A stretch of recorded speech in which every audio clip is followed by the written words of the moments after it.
America Iran యుద్ధం ఇప్పుడు అత్యంత ప్రమాదకర దశకు చేరుకుంది. దాడులు ప్రతిదాడులతో మధ్యప్రాచ్యం అట్టుడుకుతోంది.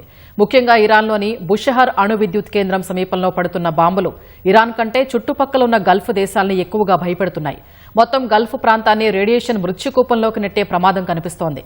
బుషహర్ ప్లాంట్పై దాడి జరిగితే అసలు ఏం జరుగుతుంది, పొరుగు దేశాలు ఎందుకు వణికిపోతున్నాయో ఈ కథనంలో చూద్దాం.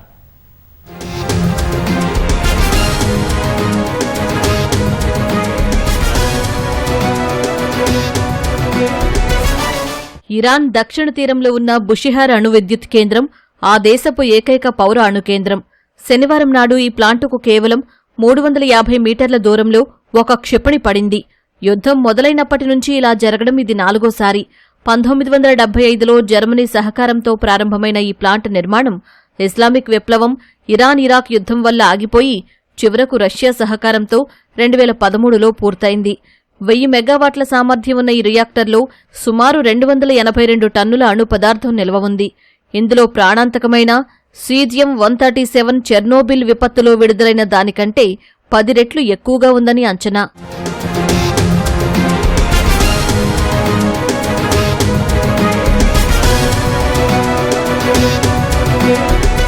బుషహర్ ప్లాంటుపై దాడి జరిగితే దాని ప్రభావం ఇరాన్ రాజధాని టెహ్రాన్ కంటే కువైట్, బహ్రెయిన్, ఖతార్ లాంటి దేశాలపైనే తీవ్రంగా ఉంటుంది. భౌగోళికంగా బుషహర్ కువైట్ సిటీకి కేవలం 270 కిలోమీటర్లు, బహ్రెయిన్ రాజధాని మనామాకు 350 కిలోమీటర్లు, ఖతార్ రాజధాని దోహాకు 450 కిలోమీటర్ల దూరంలో మాత్రమే ఉంది. ఉత్తరాన ఉన్న జాగ్రోస్ పర్వతాలు, వాయువ్య గాలుల వల్ల ప్లాంటుపై దాడి జరిగితే వెలువడే ప్రాణాంతక రేడియోధార్మిక ధూళి నేరుగా గల్ఫ్ దేశాల వైపుకే దూసుకొస్తోంది.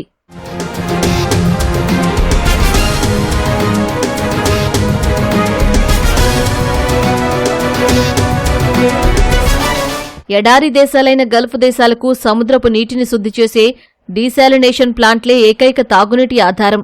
రేడియేషన్ వల్ల పర్షియన్ గల్ఫ్ సముద్రపు నీరు కలుషితమైతే ఈ దేశాల్లోని 1.8 కోట్ల మంది ప్రజలకు గుక్కడి నీళ్లు కూడా దొరకవు.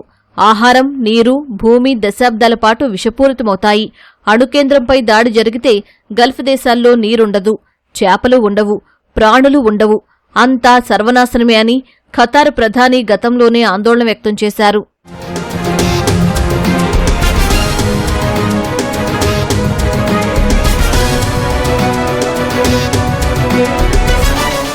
బుషహర్ మాత్రమే కాకుండా ఇరాన్లో యురేనియం శుద్ధి చేసే నతాంజ్ పర్వతాల కింద అత్యంత భద్రత నడుమ ఉన్న Fordow, Isfahan, Arak heavy water plant లాంటి ఇతర కీలక కేంద్రాలు కూడా ఉన్నాయి.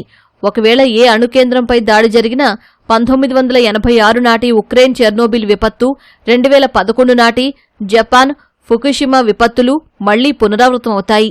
క్షణాల్లో వేలాది మంది ప్రాణాలు కోల్పోతారు. భవిష్యత్తు తరాలు క్యాన్సర్ బారిన పడతాయి.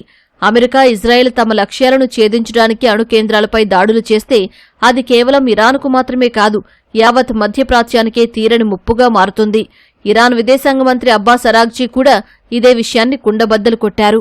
దాడులు కొనసాగితే గల్ఫ్ రాజధానుల్లో జీవరాశి అంతరించిపోతుందని ఆయన హెచ్చరించారు.